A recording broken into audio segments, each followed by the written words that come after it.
Bonsoir et bienvenue en ce jeudi 7 mai 2020. Et nous allons aujourd'hui lire le psaume des temps modernes numéro 48 dans le livre Psaume des temps modernes de notre ami pasteur Jean-François Denis. Et sans plus tarder, nous allons découvrir ensemble le titre et lire ensemble ce poème dont a été oint pasteur Jean-François Denis. Il s'intitule aujourd'hui « Certains pensent que c'est encore très loin, mais nous vivons maintenant les jours de la fin. » Nous vivons les jours de la fin. Malheureusement, beaucoup sont encore très loin, loin de songer que son retour est imminent. Et ce qu'il désire, c'est que tu reviennes à lui tout simplement. Travailler, jouer, s'amuser, consommer, manger, se reposer et dépenser, tel est l'être humain dans toutes ses activités. Cependant, vient un moment où nous devons nous arrêter et prendre le temps de réfléchir et de penser. Penser à cette perspective qu'est l'éternité. Penser plus loin que de simplement sur terre exister. Arrêter de se distraire par peur d'affronter cette voie du silence. Conscience qu'aujourd'hui, la planète entière vit ces moments de décadence. Nous vivons ces jours de la fin. Réalisons que très bientôt, il revient. Il revient pour tous ceux et celles qui dans leur cœur, l'auront accepté. Ayant pris le temps sur cette terre de se détourner de ce que l'on appelle l'amour du péché pour se tourner vers ce que Dieu appelle la vérité. Ce matin, il t'appelle à lui. Si seulement tu faisais abstraction de tout ce bruit, tu parviendrais à entendre le son de sa voix, se frayant un chemin jusqu'à toi, te révélant qu'au travers toutes ces nuits, il n'a jamais cessé vouloir te montrer sa voie. Lorsque nous nous arrêtons et que nous réalisons ces moments de déchéance dans lesquels nous vivons, nous devons arriver à prendre conscience de toute l'importance de se tourner vers ce Dieu d'éternité qui nous a tant aimés et qui désire à nous se révéler. Nous vivons ces jours de la fin. Ce matin, je t'en supplie, prends le temps de stopper momentanément toutes tes activités, afin de l'écouter t'interpeller, te disant « Mon fils, ma fille, pour toi, j'ai tout abandonné. Je t'ai aimé le premier. Accepte mon sacrifice à la croix. Il était pour toi, afin que ce qui était mien puisse devenir tien. » Merci Père, merci Seigneur, merci bien-aimé Saint-Esprit, encore pour ce que tu vas nous révéler au travers de ce poème et au travers surtout de la parole, afin que ce soir encore, cette méditation puisse toucher les cœurs en profondeur et que germe, comme nous venons de le lire, la vérité, ta vérité. Oui, et que dans nos cœurs, nous puissions comprendre que tu es venu pour nous, pour chacun d'entre nous, et que tu t'es donné pour nous. Amen.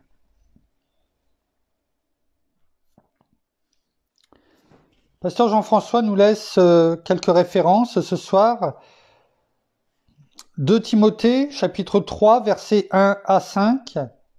Toujours dans 2 Timothée, chapitre 4, versets 4 à 5. 2 Pierre, chapitre 3, versets 3 à 7, et également le verset 10. Jude, chapitre 1, il n'y a qu'un seul chapitre, versets 17 à 19. Et Marc, chapitre 13, versets 7 à 8. Donc quelques quand même références que nous allons prendre sans plus attendre.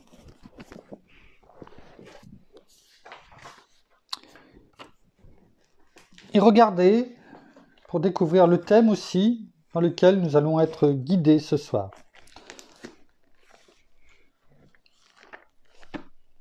Deux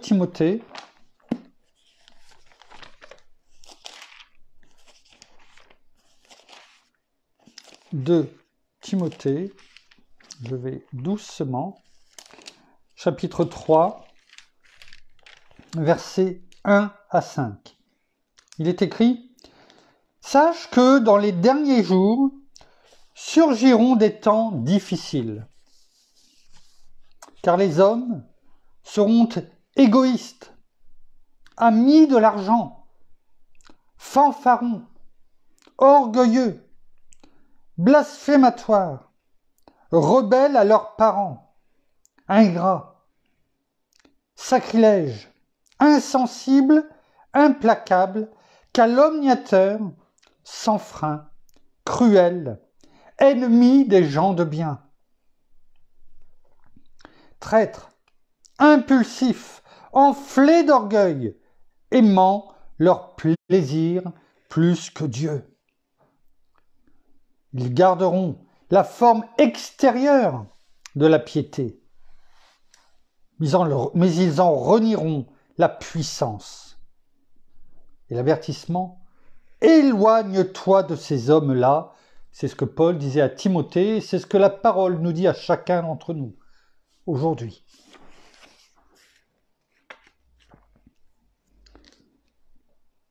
Dans 2 Timothée, donc, toujours, chapitre 4, verset suivant, donc le chapitre suivant, versets 4 à 5, il est écrit « Ils détourneront leurs oreilles de la vérité et se tourneront vers les fables.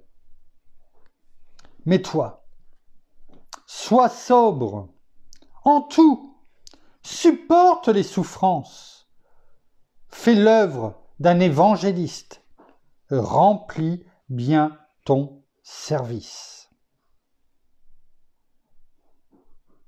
Sois ferme, sois vigilant dans toutes ces choses. Ouais.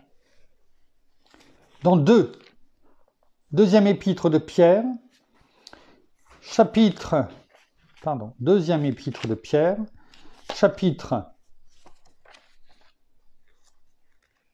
chapitre 3,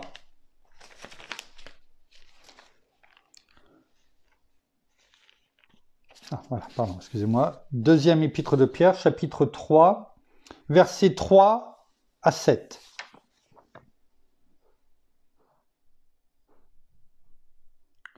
Il est parlé de l'avènement de notre Seigneur, l'avènement c'est-à-dire son retour lorsqu'il revient. Et Pierre nous dit, l'apôtre Pierre nous dit, sachez avant tout que dans les derniers jours, il viendra des moqueurs pleins de railleries qui marcheront selon leur propre convoitise et diront, où est la promesse de son avènement? Car depuis que les pères sont morts, tout demeure comme depuis le commencement de la création. En effet, ils oublient volontairement qu'il y ait eu autrefois des cieux et une terre, qui du milieu de l'eau et formée par l'eau surgit à la parole de Dieu.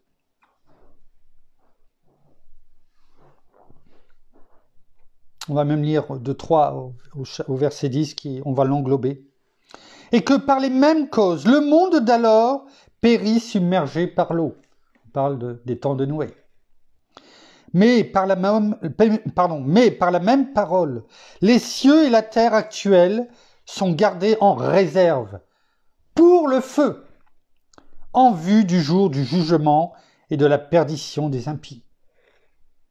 Pour le feu, parce qu'il y a eu cette alliance que l'Éternel a fait avec Noé et sa famille, et en disant que, avec la terre, l'être humain, en disant qu'il n'y aura plus, la terre ne sera plus submergée par les eaux, détruite par les eaux. Et il a mis cet arc-en-ciel pour qu'il se rappelle de cette alliance faite avec l'être humain. Et c'est pourquoi aujourd'hui, la terre est réservée pour être jugée par le feu. Mais il est un point que vous ne devez pas oublier, bien-aimés, c'est que devant le Seigneur, un jour est comme 1000 ans, et 1000 ans sont comme un jour. Le Seigneur ne retarde pas l'accomplissement de sa promesse, comme quelques-uns le pensent. Il use de patience envers vous. Il ne veut pas qu'aucun périsse, mais il veut que tous arrivent à la repentance. Le jour du Seigneur viendra, comme un voleur. En ce jour-là, les cieux passeront avec fracas. Les éléments embrasés se dissoudront, et la terre, avec les œuvres qu'elle renferme, sera consumée. Amen. Jude, qui se trouve juste avant l'Apocalypse, Jude, chapitre 1, enfin il n'y en a qu'un, versets 17 à 19, il est écrit « Mais vous, bien-aimés, souvenez-vous des prédictions faites par les apôtres de notre Seigneur Jésus-Christ. Ils vous disaient, à la fin des temps, il y aura des moqueurs qui marchent dans l'impiété selon leur convoitise. Les voilà, les fauteurs de division, les êtres charnels, dépourvus de l'esprit. » Vous voyez, ça tourne toujours autour du même thème. Allons voir dans Marc, pour terminer les références que nous a laissées Pasteur Jean-François, Marc 13, versets 7 à 8, et c'est notre Seigneur Jésus lui-même qui nous parle, lorsqu'il était lors de son ministère, il nous dit « Quand vous entendrez parler de guerres et de bruits de guerre, ne vous alarmez pas. » C'est ce qu'on vit aujourd'hui aussi, depuis pas mal de temps maintenant. Car cela doit arriver. Mais ce n'est pas encore la fin. Une nation s'élèvera contre une nation et un royaume contre un royaume. Et il y aura par endroits des tremblements de terre. Il y aura des famines. Ce sera le commencement des douleurs. Alors, je pense que vous l'avez bien compris ce soir. Le thème que nous allons aborder, c'est justement ces temps de la fin. Comme le dit la parole, comme le dit, on a pu le lire dans le psaume 48 des temps modernes. Mais au-delà, je voudrais reprendre la première référence que nous a laissée Pasteur Jean-François dans Timothée, dans 2 Timothée 3, 1 à 5, où il y a eu, je dirais, derrière encore des compléments. Et à un moment donné, on a pu méditer, il y a quelques méditations maintenant, sur les vertus chrétiennes, si vous vous rappelez un petit peu. Et là, en fait, c'est le contraire qui nous est parlé aujourd'hui. Vous vous rappelez, on a dit il y a quelque temps, on ne peut pas aller à droite et vouloir aller à gauche. C'était hier ou avant-hier, enfin qu'importe. Avec le mot. Voilà, avec la définition du mot. Et c'est tout à fait ça. On va voir les deux côtés. On a vu les vertus chrétiennes et là, on va voir bien des choses que l'on connaît, bien entendu. Hein, on va les lister ensemble. Ouais, c'est pas là où il y a, enfin, où il y a beaucoup de mots, mais je crois que c'est le seul passage dans la Bible où il y a autant de caractéristiques. Oui, voilà, en fait, c'est ça, c'est les caractéristiques, c'est tout à fait ce mot-là, des derniers jours, en fait. Et on va s'apercevoir qu'on en est totalement dedans. On est totalement dedans. Alors, je ne suis pas là pour faire peur. Et on parlait justement avec mon épouse hier soir, et comme quoi il n'y a pas de hasard, je ne savais pas. Hein, comme vous le savez maintenant, je ne savais pas ce qu'allait être le psaume d'aujourd'hui des temps modernes. Et on parlait hier soir des temps de la fin.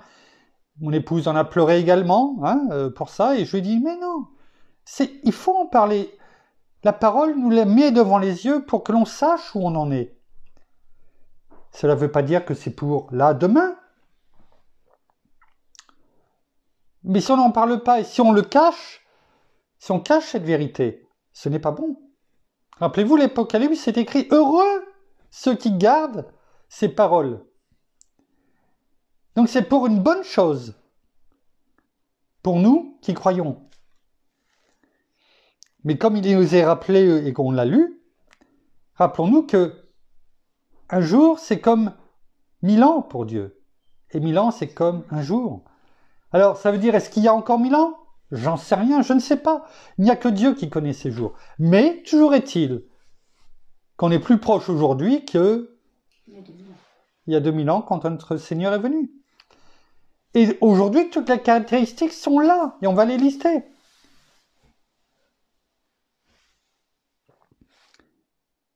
Est-ce que ça veut dire que c'est pour demain, après-demain ? Mais il y a encore, comme on l'a dit hier avec mon épouse, il y a encore des prophéties qui doivent se réaliser. Et comme je lui disais, mais non, vivons, et à chaque jour suffit sa peine. À chaque jour. Mais il est bon de ne pas cacher la vérité, de dire où on en est, de proclamer la parole entre nous, d'être enseigné. Mais il y a beaucoup de prophéties qui se sont réalisées, mais il y en a encore pas mal à se réaliser. Et tant qu'elles ne se seront pas réalisées entièrement, selon, comment dirais-je, la progression de la parole, bien notre Seigneur ne reviendra pas, tout simplement parce que notre Père est patient. Quoique certains puissent dire, ouais, mais depuis le temps que vous le dites, il n'est toujours pas là. Donc, il n'y a pas de Dieu. Un jour est comme 1000 ans, et 1000 ans est comme un jour.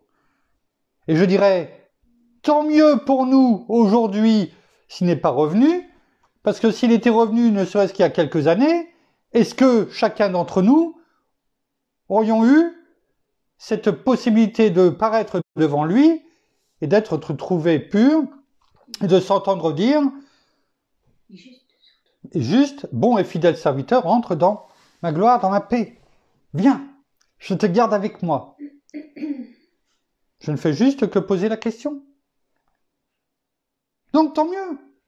Et notre Père fait preuve de patience afin que chacun d'entre nous puissions nous mettre en règle, mais également prier, déclarer, proclamer, parler autour de nous, au reste peut-être de notre famille, de nos conjoints, de nos enfants, petits-enfants, afin qu'eux-mêmes puissent aussi recevoir notre Seigneur et notre Sauveur, Jésus. Donc, merci Père pour ta patience. Merci. Mais cela n'empêche pas de savoir ses caractéristiques et que être convaincu, parce que c'est le cas, comme on a pu l'ébaucher par un ou deux versets, que la parole se réalisera et que notre Seigneur reviendra au moment où notre Père l'aura décidé. Alors, nous allons regarder ensemble les caractéristiques qui ont été énoncées.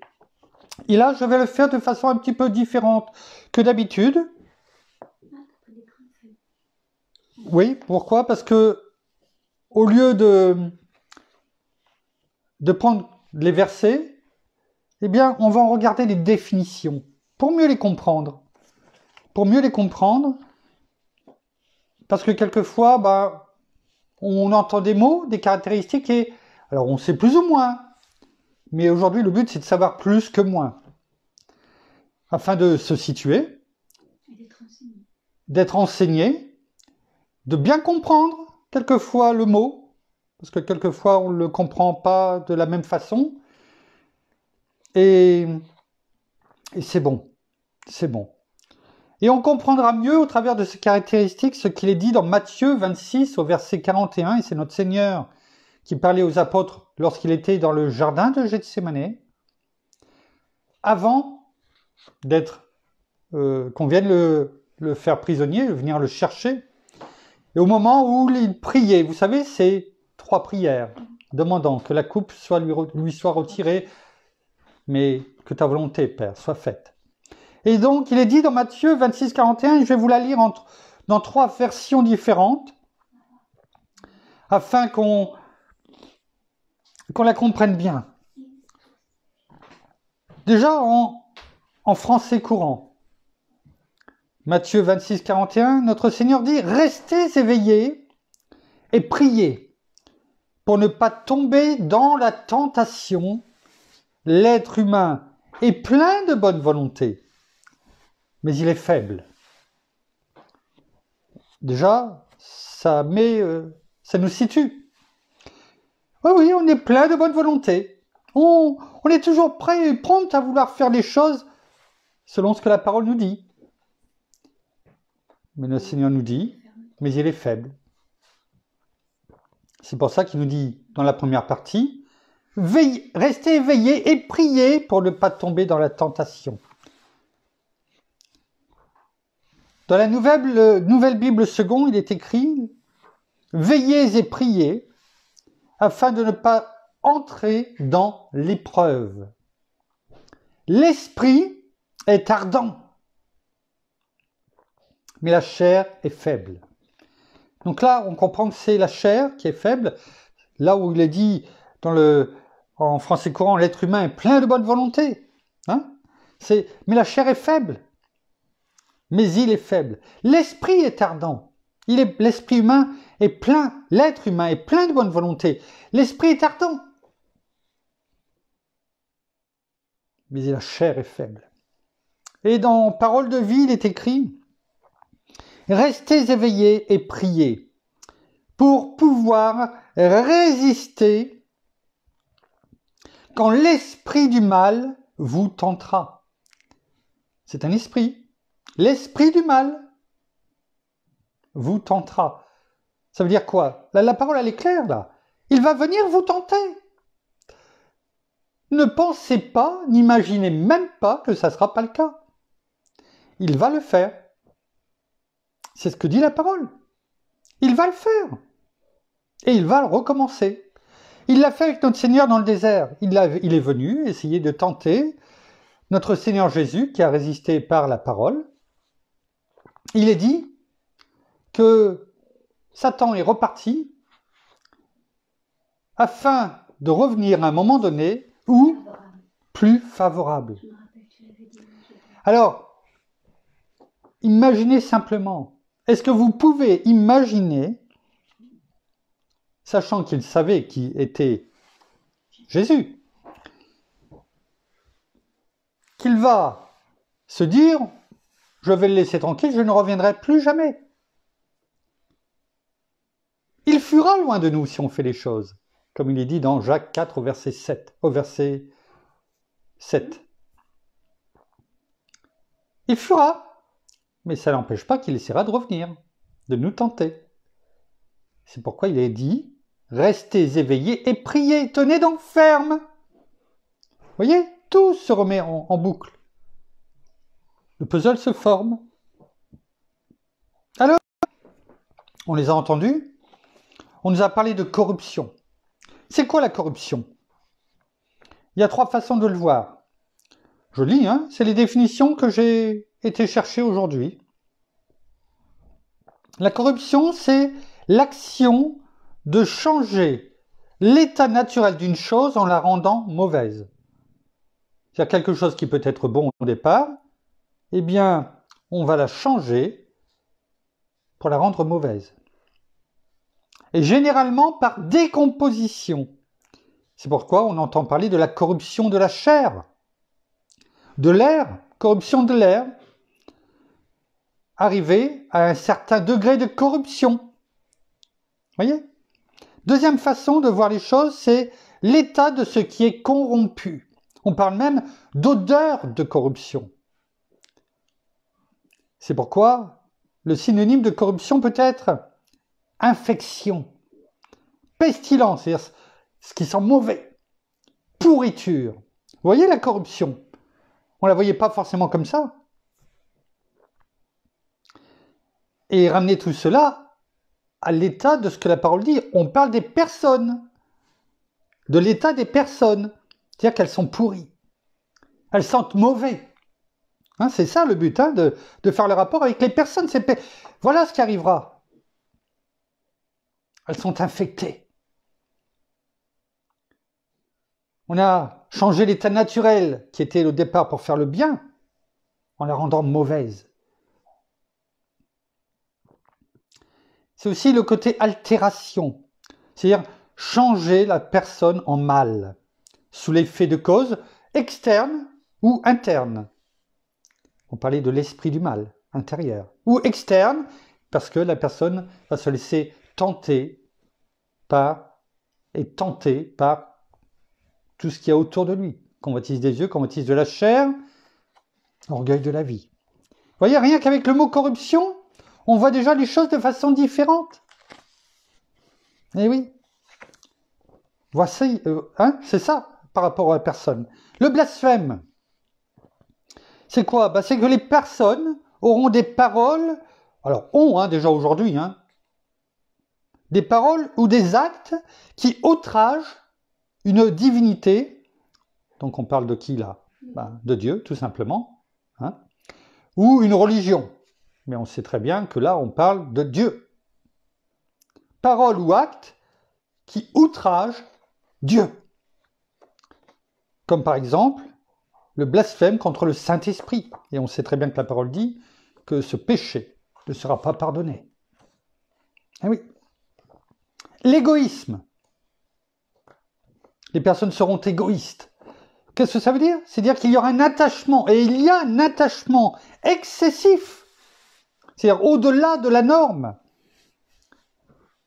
envers soi-même, qui fait que l'on recherche exclusivement son plaisir et son intérêt personnel. Mon plaisir, mon intérêt personnel avant toute chose, c'est ce que je recherche. Et c'est ce qu'on voit aujourd'hui. À tous les niveaux. Moi d'abord, les autres après. Oui. On entendait souvent dans la marine, s'il y avait un problème, les femmes et les enfants d'abord. Aujourd'hui, c'est moi d'abord. Et s'il y a encore de la place, pour pas faire couler la barque, éventuellement, je choisirai qui je veux. Aujourd'hui, c'est ça. C'est moi d'abord. Les autres, je m'en fous. Et c'est peut-être aussi pourquoi il y a autant aujourd'hui de divorces, et puis les personnes n'en ont rien à faire, y compris de leurs enfants. De temps en temps, ils font bonne figure, ils achètent un petit truc, et puis c'est tout. L'ingratitude. L'ingratitude. Le fait d'exprimer son manque de reconnaissance vis-à-vis de quelqu'un qui est légitimement en droit d'en attendre en raison des bienfaits qu'il a octroyés. Ça vous fait penser à quelqu'un ? Notre Père, il nous a créés. Notre Seigneur qui a tout fait pour nous, qui s'est fait pécher à la croix, qui a souffert pour nous, qui s'est fait malédiction pour nous, qui a tout pris, tout accompli. Vous pensez qu'il n'est pas en droit de recevoir notre gratitude ? Et pourtant, combien d'ingrats ?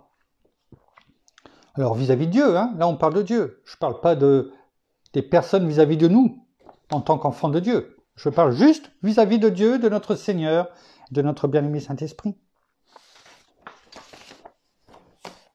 La fierté. On parle de fierté. Ils seront fiers. Et c'est quoi fier ? On connaît ce mot, mais c'est quoi ? deux façons de voir les choses. C'est être méprisant.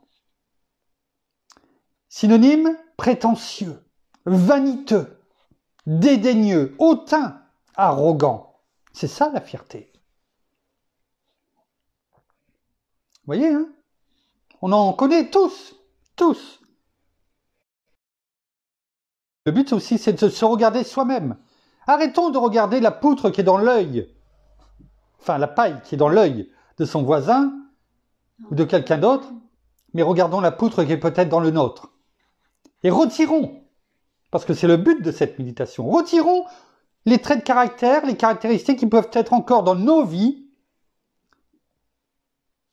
afin d'en être libérés et de pouvoir aider d'autres personnes. C'est ça le but d'aujourd'hui. Hein. La fierté, c'est aussi quelqu'un qui tire une certaine satisfaction d'eux. En fait, c'est quoi? C'est être orgueilleux. Eh oui. Enfin, c'est pas la même chose que vanité. C'est pas la même chose. La fierté peut amener à l'orgueil. Et rappelons-nous, l'orgueil précède la chute. L'orgueil qui a été le premier péché avant même la création de la terre, avec Lucifer auprès de Dieu. Eh oui. Donc la fierté. Combien de fois on dit « T'es fier, hein?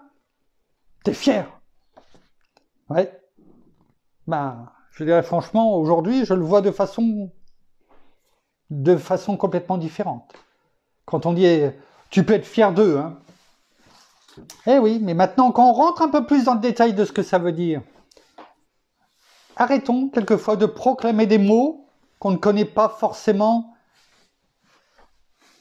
l'essence en un seul mot, E2SENCE, c'est-à-dire sa racine, sa plénitude. Vantard. La vantardise, ils seront vantards. Ils sont vantards aujourd'hui. C'est-à-dire exagérer ses mérites, ses qualités, les amplifier par vanité. Qu'ils soient réels ou imaginaires, on en connaît. Ils peuvent être réels. Ça peut être un fait. Je sais faire ci, je sais faire ça, et moi je. Mais ils peuvent être également imaginaires, on en connaît. Des personnes qui se disent qu'ils font ci, qu'ils font ça, qu'ils ont fait, mais en fait, c'est devenu leur réalité. Mais ce n'est pas du tout la réalité. C'est quoi? C'est déformer la réalité par vanité. Ah, c'est ça la vantardise. Hein? La convoitise. Oh, la convoitise, on pourrait en parler presque pendant des heures. La convoitise, hein, il parlait, la parole, elle parlait de la convoitise de la chair, convoitise du monde, l'orgueil de la vie, convoitise des yeux, convoitise de la chair, qui nous est rappelé dans 1 Jean 2, 15 à 17. C'est quoi? C'est le désir extrême ou immodéré de posséder quelque chose. En fait, c'est la cupidité. Ah, je l'ai vu là, je le veux. Ou un tel, je l'ai vu chez un tel. Ah ouais, je le veux. Je veux la même chose. Oh, lui, il a telle voiture. Ou je veux la même. C'est la cupidité. C'est la convoitise. C'est encore plus fort. La calomnie. Ils seront calomnieux. La calomnie, c'est quoi? C'est quoi la calomnie? On entend, on connaît, on entend, on le lit dans la parole. C'est quoi la calomnie? C'est porter des accusations mensongères qui portent atteinte à l'honneur de quelqu'un. Porter des accusations mensongères. On accuse quelqu'un alors qu'on sait parfaitement que c'est des mensonges. C'est ça la calomnie. La méchanceté, ils seront méchants. La méchanceté, c'est quelqu'un qui fait intentionnellement, donc de façon volontaire, du mal à autrui. Pourquoi? Parce qu'il cherche à nuire. C'est ça la méchanceté. Oh, t'es méchant. Hein? Combien de fois on le dit? Oh oui, mais t'es méchant, là. Ouais, mais quand on sait la racine de ce mot, il vaut mieux encore même la rejeter. Vous voyez, il y a des choses que l'on dit qu'il faudrait mieux de ne pas dire. L'orgueil. Là aussi, c'est un sentiment, l'orgueil. C'est un sentiment. Donc, c'est quelque chose qui peut être changé.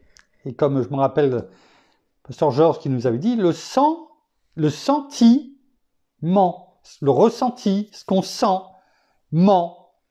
Hein? Donc, attention. Bien souvent, les sentiments mentent. Parce que l'esprit du mal veut nous faire croire quelque chose. Donc l'orgueil, c'est un sentiment exagéré de sa propre valeur, de soi. Une estime excessive de soi-même qui porte à se mettre au-dessus des autres. Lucifer, qui voulait être à la place de Dieu, être au-dessus de tout le monde. Ça ne lui suffisait pas d'être presque le plus proche de Dieu. Non, il voulait être Dieu, qu'il n'y ait plus personne au-dessus de lui. On parle d'être bouffi d'orgueil. Bouffi d'orgueil. Quelqu'un qui est bouffi, c'est-à-dire quelqu'un qui a pris du poids, etc., qui est déformé. Et c'est ça, en fait. Ça te déforme totalement. L'orgueil, finalement, on parle quelquefois, on est bouffi parce qu'on a pris du poids, et moi je dirais même que l'orgueil te bouffe, intérieurement et extérieurement. Voilà. La trahison. Paul peut en dire quelque chose, et d'autres. Notre Seigneur Jésus, qui a été trahi, même s'il savait que Judas le trahirait. Il le savait, dès le moment où il l'a pris. Parce que c'était déjà prévu, bien longtemps dans l'Ancien Testament, bien longtemps en avance. Il le savait qu'en le prenant. Il le faisait volontairement.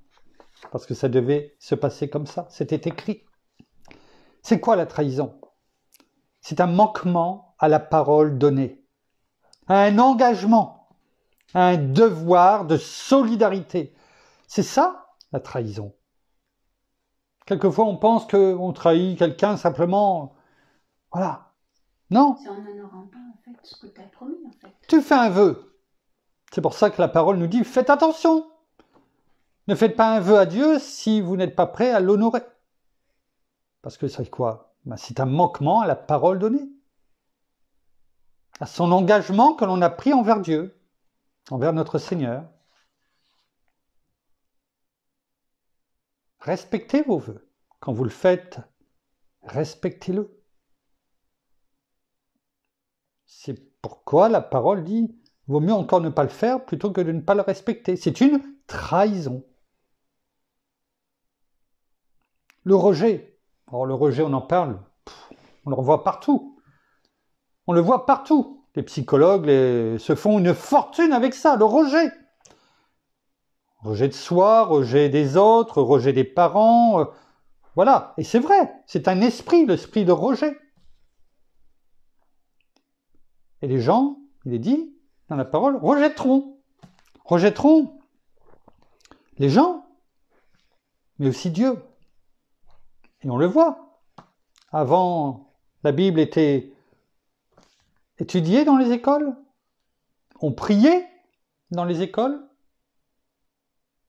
On parlait de notre Seigneur, on parlait de la Bible. On l'a retirée, on l'a rejetée. On rejette tout ce qui parle de Dieu. Hein? Oui, même dans les écoles catholiques, oui, je pense qu'on en fait très peu, à mon avis.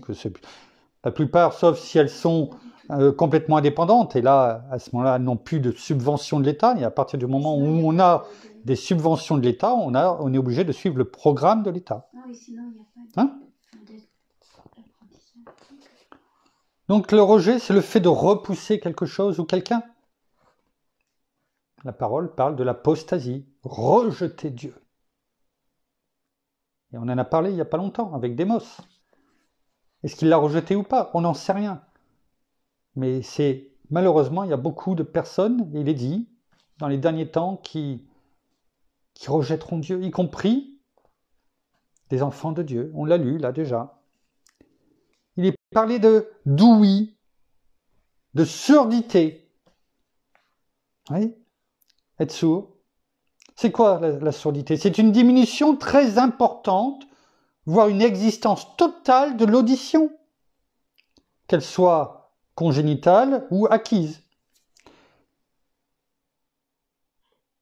Ils sont sourds, ils ne veulent pas entendre. Volontairement, ils préfèrent ne pas entendre, pour différentes raisons. Ils sont sourds à l'appel de Dieu, comme on a pu le lire aussi dans le psaume 48. Père, permets que nous ne soyons jamais sourds à ton appel, mais aussi à ce que tu veux nous dire, Seigneur, par notre bien-aimé Saint-Esprit. Quand nous sommes dans la prière, quand nous lisons la parole, quand nous vaquons à nos occupations qui nous sont données par toi,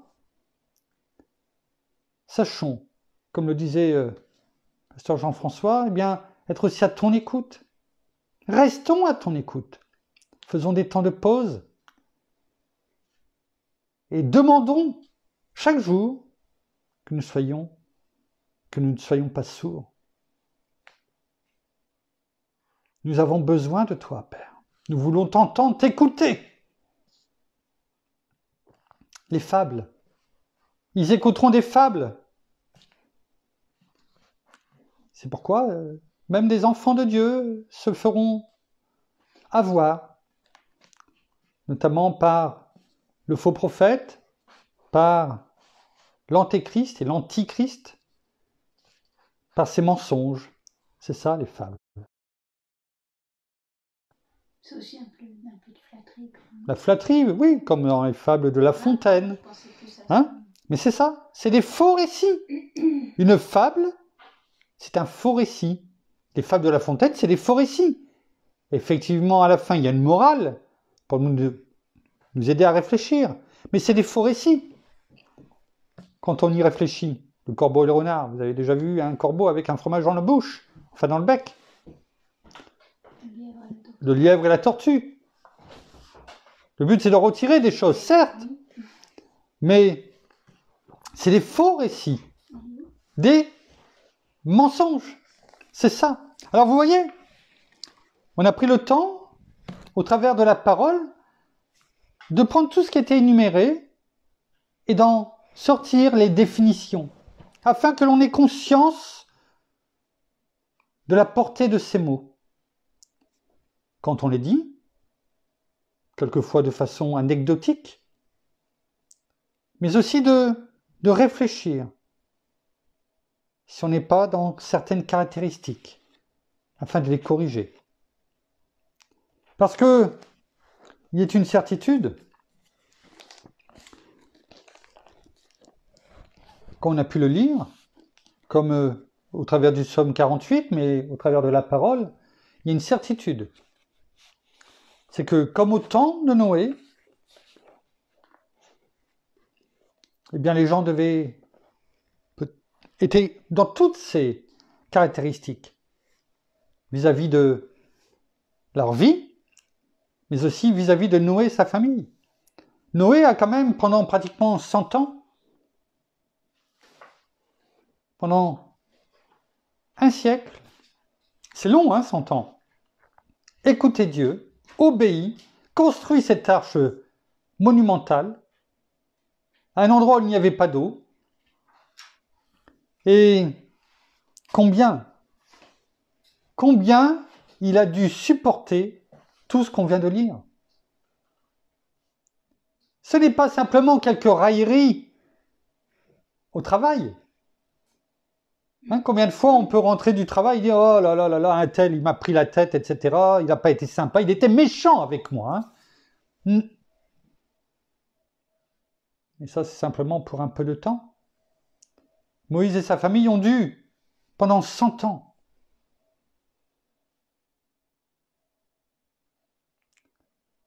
faire face contre vents et marées à tout ce qu'on vient de dire. Toutes ces définitions, toutes ces caractéristiques de l'être humain, qui étaient arrivées au point de ce que l'on est aujourd'hui.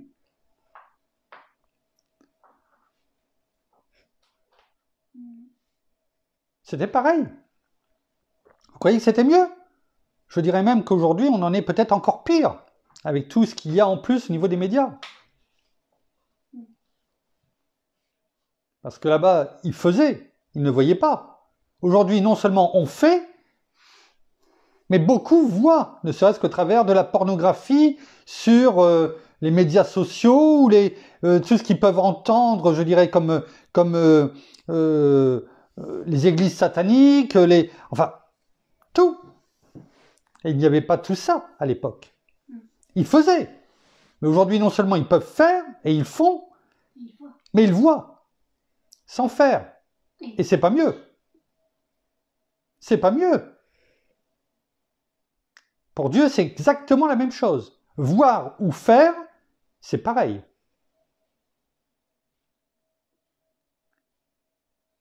Donc, dire oui, mais on n'en était pas arrivé à ce point-là, si, pour moi, on est même encore pire que ça. Et quand on voit ce qui s'est passé, il y a une certitude, et je suis d'accord, qu'on est dans les temps de la fin. Le temps, je ne le maîtrise pas. La durée. Mais il est clair que toutes les caractéristiques qui nous sont données pour le temps de la fin, nous y sommes. Après, ça sera cette année, dans l'année prochaine, dans 10 ans, dans 50 ans, dans 100 ans, je n'en sais rien. Un jour sont comme 1000 ans pour Dieu. Mais en tout cas, ce qui est écrit, nous y sommes. Et donc, il y a une certitude au travers de la parole, c'est que notre Seigneur va revenir. Car toutes les prophéties se sont réalisées jusqu'à aujourd'hui. Il en reste. Mais toutes celles qui étaient prévues, jusqu'à là, aujourd'hui, se sont réalisées dans les moindres détails. Et personne, y compris les non-croyants,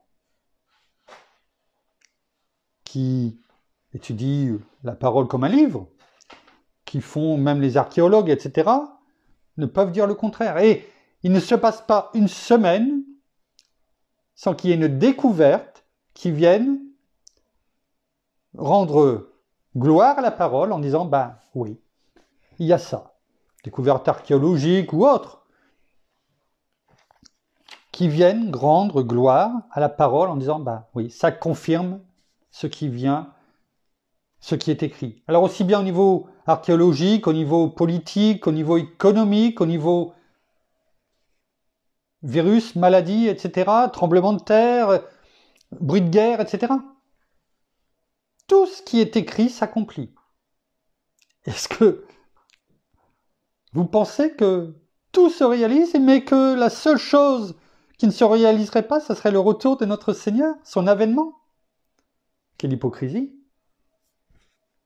À ce moment-là, cherchez dans les définitions que nous avons pu énumérer, et si vous ne le croyez pas, ou si vous pensez que non, c'est pas maintenant, regardez dans quelle case et quelle définition vous êtes, et mettez-vous à genoux et venez demander pardon à notre Seigneur, à notre Père, et demandez au Saint-Esprit de vous le montrer. Parce que la certitude, c'est qu'il revient. Et comme il a dit, je reviens bientôt. Alors, juste quelques passages de la parole pour confirmer ce qui est dit, et de nous éloigner de tout ce que nous avons pu lire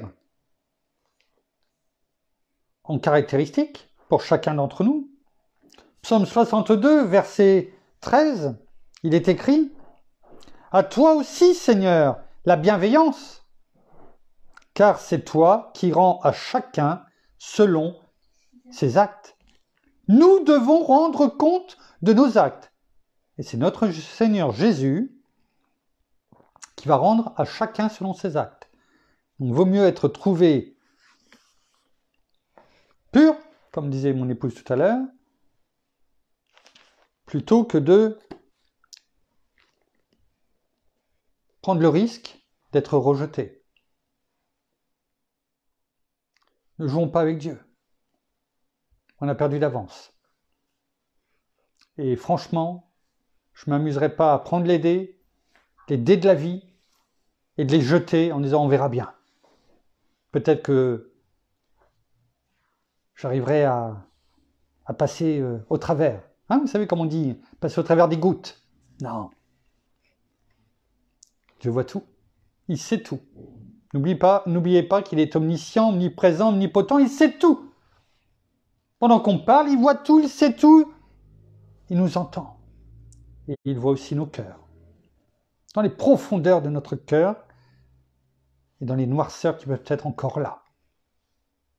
Que notre bien-aimé Saint-Esprit nous les montre, afin de pouvoir, devant notre Seigneur Jésus, venir demander pardon, afin de recevoir le pardon de notre Père qui les prend et qui les jette dans la mer de l'oubli. Jérémie, chapitre 17, verset 10. Il est écrit « Moi l'Éternel, j'éprouve le cœur, je sonde les reins pour rendre à chacun selon ses voies, selon le fruit de ses agissements. » La parole est claire, hein? Vous ne pourrez pas dire devant notre Seigneur « Ah, je ne le savais pas, on ne me l'a pas dit. » Vous le savez. Et en plus, on a vu les définitions. On est là pour dire la vérité de la parole. Pas pour faire peur, mais aussi pour dire « Ah, je ne le savais pas. Je ne l'avais pas vu comme ça. Oh, pardon. Pardon, Seigneur. Oh, viens me purifier. » C'est ça le but. La parole sert à ça. Et notre Père est patient afin que nous soyons, oui, conscients des choses. Nous retournons dans Matthieu. Matthieu, chapitre 16, au verset 27, il est écrit « Car le Fils », c'est Jésus qui parle, « car le Fils de l'homme va venir, car le Fils de l'homme va venir dans la gloire de son Père avec ses anges, et alors il rendra à chacun selon sa manière d'agir. » Notre Seigneur Jésus nous dit quand il va revenir. Enfin, du moins, comment il va revenir.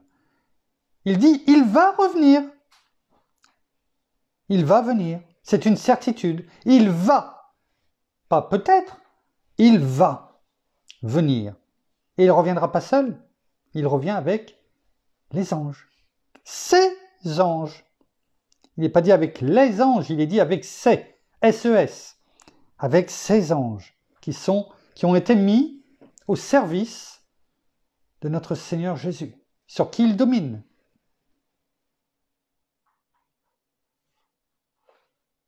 Ces anges puissants, vous le savez, avec leur épée flamboyante et leur char de feu. Mais ce qui est beau, c'est que la parole nous dit que nous sommes aujourd'hui de peu inférieurs aussi aux anges, c'est sûr, nous sommes en dessous, mais lorsque nous serons avec notre Seigneur, nous serons supérieurs aux anges. Les enfants de Dieu sont supérieurs aux anges lorsqu'ils auront revêtu leur habit glorieux comme notre Seigneur Jésus. On sera supérieurs aux anges. C'est évident, parce que nous sommes enfants de Dieu, et il nous a fait héritiers et co-héritiers de Christ. Donc nous ne pouvons pas être inférieurs aux anges, alors que Dieu a fait notre Seigneur Jésus supérieur aux anges. Vous comprenez ? Le but, c'est ça aussi, c'est de comprendre et de bien comprendre la parole, de la saisir afin qu'elle soit vérité dans vos cœurs. Compréhension. Mon peuple meurt faute de connaissance. Et ce que l'on fait chaque soir, ça sert à ça. Afin que la lumière soit toujours plus présente, que nous soyons vraiment cette lumière qui brille dans le monde. Dans 2 Corinthiens,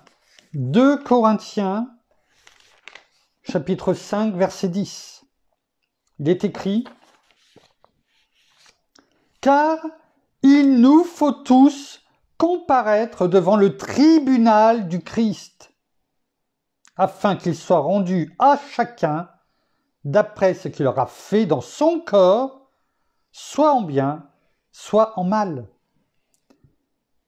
Celui qui dit « oui, mais je ne sais pas ce qui va se passer », ben si, c'est écrit. Il suffit de lire. Lis, c'est écrit. Et là, c'est pas dit avec des mots qu'on ne peut pas comprendre. Il nous faut tous comparaître. Quand on est devant un tribunal et qu'on comparaît devant un tribunal, ben, on est soit acquitté, soit condamné. Il n'y a pas de demi-mesure. C'est l'un ou l'autre. C'est pourquoi il y a les avocats de la défense et les avocats de l'accusation. Et là, il sera rendu à chacun, pas en groupe, non, à chacun. C'est toi, toute seule, tout seul, qui devra rendre compte. Et tu n'auras rien à dire. Seulement peut-être répondre si on te pose une question. Je ne sais pas. Mais la vérité sera devant. Tu ne pourras pas mentir, cacher. On ne pourra pas essayer de trafiquer les choses. Tu seras à nu, comme notre Seigneur était à nu sur la croix. Afin qu'il soit rendu à chacun, afin qu'il soit rendu à chacun d'après ce qu'il aura fait dans son corps. Dans son corps. Ça englobe beaucoup de choses dans son corps. Soit en bien, soit en mal. Il n'y a pas 50 chemins, le bien ou le mal. Vous voyez, on y revient. Soit en bien, soit en mal. Attache-toi à la vie, attache-toi au bien.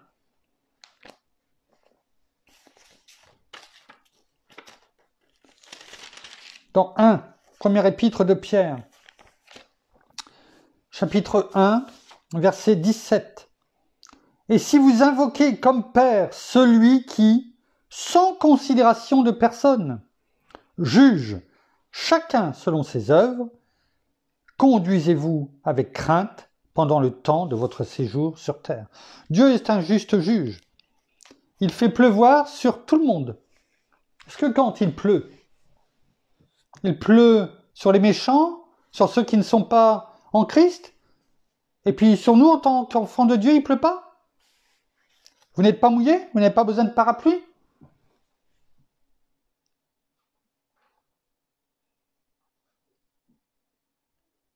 Il fait pleuvoir sur chacun, enfant de Dieu ou pas. C'est l'image qu'il est donnée pour dire que c'est un juste juge. Chacun devra rendre des comptes et sera jugé. Donc, partant de là, si on sait que Dieu est un juste juge, et on le sait, la parole le dit suffisamment, ils ont cette crainte de Dieu dans nos cœurs, afin de marcher droit,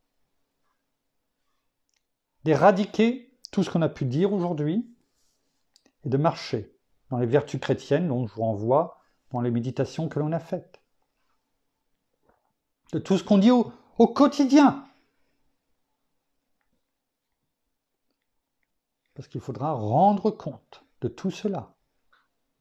De la moindre chose de ce qu'on a vu aujourd'hui. Terminons avec qui nous parle de l'avènement de notre Seigneur qui est une certitude dans Apocalypse. Apocalypse 20, verset 12. Il est écrit, Apocalypse 20, chapitre 20, verset 12. N'oublions pas que c'est le livre des révélations. Bienheureux ceux qui retiennent pour nous ce qui est dit.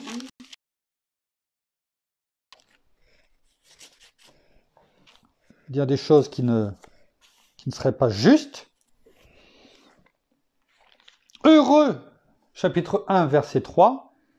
Heureux, donc c'est une béatitude, une bénédiction qui nous est donnée. Heureux celui qui lit et ceux qui écoutent les paroles de la prophétie et gardent ce qui s'y trouve écrit, car le temps est proche.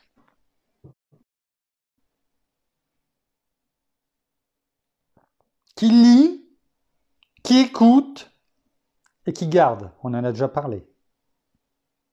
Hein? Il ne suffit pas de lire ou d'écouter, il faut les garder.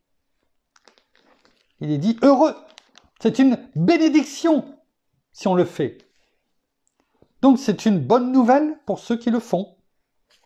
Il ne faut pas le voir différemment. Hein. Il ne faut pas en avoir peur. Il ne faut pas craindre. La parole, c'est pas ce qu'elle dit. C'est une bénédiction. Donc, si la parole le dit, c'est qu'il y a des choses glorieuses pour ceux qui font tout ce qu'on leur dit chaque jour maintenant, qui seront jugés justes d'entrer dans le royaume de Dieu.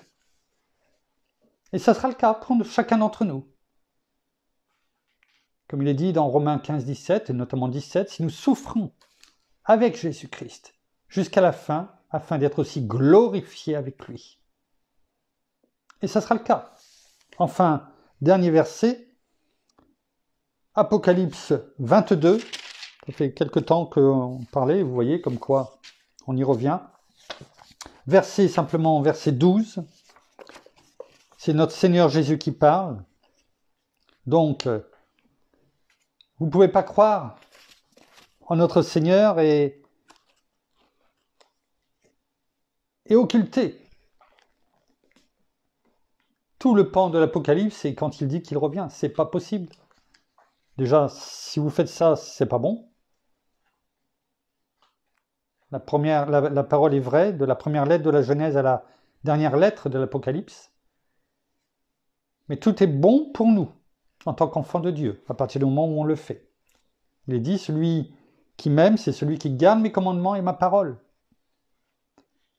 Et si il est dit que notre Père nous aime, que notre Seigneur nous aime et qu'il vienne habiter chez nous, avec notre bien-aimé Saint-Esprit, on n'a pas à avoir peur.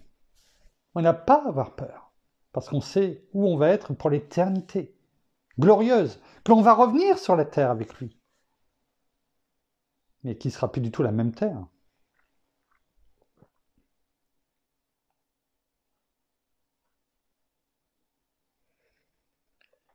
Verset 12, il est écrit, c'est notre Seigneur Jésus qui parle, « Voici, je viens bientôt, et j'apporte avec moi ma rétribution pour rendre à chacun selon son œuvre. » Alors, quand j'étais dans la finance, je disais, quand on parlait des retraites, parce que je travaillais notamment pour les retraites, eh bien, votre retraite, ça sera le reflet de ce que vous aurez fait pendant votre vie de travail, de ce que vous aurez mis de côté. Plus vous travaillerez bien, plus vous gagnerez bien votre vie, plus vous mettrez de côté, plus vous aurez à votre retraite. C'est passé, ça c'était avant. Mais ce qui est sûr, c'est que quand notre Seigneur nous jugera, ce sera par rapport à ce qu'on a fait là sur cette terre. Toute notre vie, pas que seulement la vie active, toute notre vie. Mais la bonne nouvelle, c'est que quel que soit le moment, tant qu'on peut dire aujourd'hui, dit la parole, il est toujours temps de venir se repentir. Et si ce n'est pas le cas encore pour une personne qui écoute, ou plusieurs, viens, mets-toi à genoux. Viens demander pardon pour tout ce que tu as fait. Reconnais tes péchés devant notre Seigneur. Reconnais-le comme Seigneur et Sauveur de ta vie en proclamant que sur la croix, il est mort pour toi et qu'il a pris sur lui tous tes péchés, qu'il a pris ta place afin que tu vives pour l'éternité avec lui. Il est ressuscité, il est vivant. Viens devant lui, tant qu'il est temps. Et comme il a dit, va et ne pêche plus jusqu'à son avènement et son retour. Amen. Nous allons terminer par la prière. Merci Seigneur. Merci Seigneur. Merci. Oh, pardon, excuse-moi. Non, c'est pas grave. C'est tout. Ça veut rien. Seigneur, merci encore pour ton enseignement. Merci encore parce que tu touches nos cœurs, non seulement nos cœurs, mais aussi nos pensées.